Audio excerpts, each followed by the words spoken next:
Hey there, cats and kitties. I am the Blues Man, Johnny Blues, coming at you live, talking about episode 8 of the anime series Shokugeki no Soma, Sen no Sara, or the Third Plate.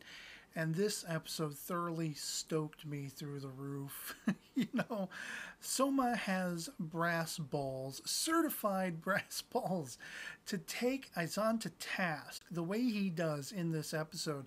And I'm glad that it didn't play out how I speculated in my last episode discussion video, that Rindo being there, she was going to be the influential part in this. Even if Soma didn't, make a plate that was worthy of being the winner of the Shokugeki, I was afraid she was going to exert her influence and make sure things still, sailed smoothly for Soma and Polar Star and everyone who's endangered of being evicted in this episode as we carry on from the previous. And I'm glad that her influence was only at the start. She was the one who was kind of agreeing in Aizen's place that, yes, by this Shokugeki, by this matchup, it is set in stone that if Soma wins, we get to keep Polar Star. We're not going to be evicted. We're going to be able to still remain the unit that we are. And it was kind of her exerting control, kind of making sure that was the case. Even though the three heads, the judges, of Central, at least representative of Central, they were basically saying the whole way through, this is a waste of time. We're already going to vote for Aizen no matter what happens, no matter what dishes are made. All of that was very much still left to Soma. It was his own cooking prowess that took the win in the end, creating this sort of stemming off of gyoza. And for anyone who's ever sat through an episode of Classicaloid, revolving around Beats or Beethoven, I'm thinking, wow, Beats would love this episode of Shokugeki no Soma because of how obsessed he is with gyoza and trying to find the perfect gyoza recipe. He should totally watch this episode. This might give him some ideas. But I loved how Soma basically wiped the floor with Aizen. Aizen coming in here with this unchecked bravado, like he was untouchable, he was invincible, and Soma put the nails, in his coffin. And it was just awesome to see, he's using Parmesan cheese and ketchup as a secret ingredient to create the sauce and everything. And how all that comes together, it sounded like a sort of chicken Parmesan almost kind of thing. And all I know is by the end of it, with everything that he implanted into it, I wanted to taste test that plate myself. Much as Rindo was chomping at the bit to get a plate for herself, I wanted one too. I could care less about whatever the hell Aizen made. I wanted to taste Soma's dish, And so, of course, the foodgasms were aplenty and were hilarious. Every time they take a bite into Soma's food, you see the giant chicken, and I'm like, oh, man. The innuendo there, it's a giant cock just suddenly exploding on the screen. And it brought me back to watching this series in the first season when they were really off the wall with some of those things. And I would just be cracking my ass up. With all the insane, absurd foodgasms. And as I say, in the end, Soma landed it home. He kept Polar Star living and breathing and thriving and jumping for his crew, for he and his crew. And he pointedly made, a point of the fact. He learned this sort of, cooking on the fly, this considering different ingredients and the acidity of tomatoes and everything like that.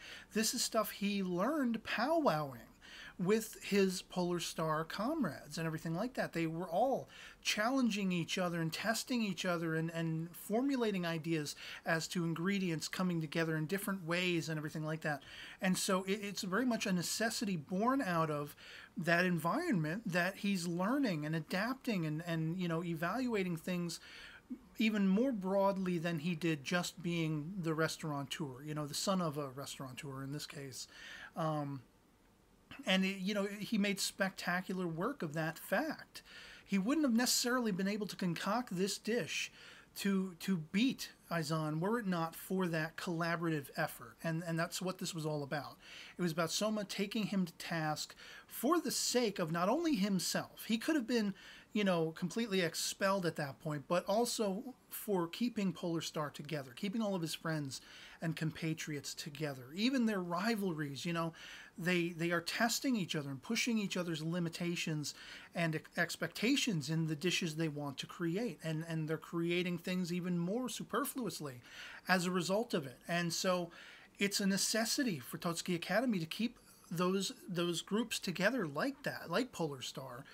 And that's the whole point of what Soma did. And then, why I said he has brass balls is he goes on the live teleFeed and he's like, Central, Elite 10, I just wanted to make sure you knew after watching this, we're coming at you. Challenge any of us. We are going to pointedly come after you. And we're not going to take things lying down. And we're going to wipe the floor with you. This is what it's all about. This is what Totsuki should be. This is what it's been up until now, up until your reign of control, overarching and manhandling everything as we know Totsuki to be. Well, we're not going to take no for an answer. We're not going to take it lying down. We are totally going to wipe the floor with you guys. And I was just like, those cojones. And it was even actually kind of humorous to see how much Arina is fitting in. She's adapting to Polar Star. She's getting used to being the taste tester and everyone running to her, but then not heeding her directives and directions. They're still working, collaboratively amongst themselves, to put those things together, to test things and everything. And they just want to see if they can make a dish via their own prowess, via their own, collaborations and things and their own ideas that will impress her. They're not going to take what she tells them and then apply that and just do what she wants, And but she's actually getting kind of used to it, and I like that. I dig that. She's kind of almost, seemingly imperceptibly enjoying the surroundings she now, out of necessity, is finding herself in. And so this episode, all told, was dope as all hell. I loved seeing all the crazy expressions on Aizen when he lost. As soon as he tasted the gyoza and like they show him with the beet red face of aggravation, but like, a sense of euphoria because of how good Soma's dish tastes, and then the veins popping out of his head. And everything, and Rindo aggravating him because she wants to taste the dish, and then two of the other judges wants to taste it. Then the final judge is pointedly called out by Soma, and they all taste it and they all love it, and Soma won. Booyah!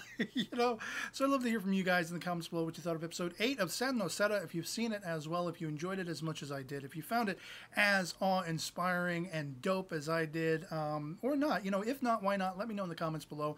You might have hated this episode. It might have been, utmost predictable to you, especially if you're familiar with the source material, which, I'm not. I'm completely and totally not. I haven't read any of the manga or anything like that, so it's all a surprise to me. But even with that in mind, what was your take on this episode? Did you think it was, as poignant and expressive and exciting as I'm making it out to be? Or did it fall flat for you? Anything goes, as I say. So just love having that conversation.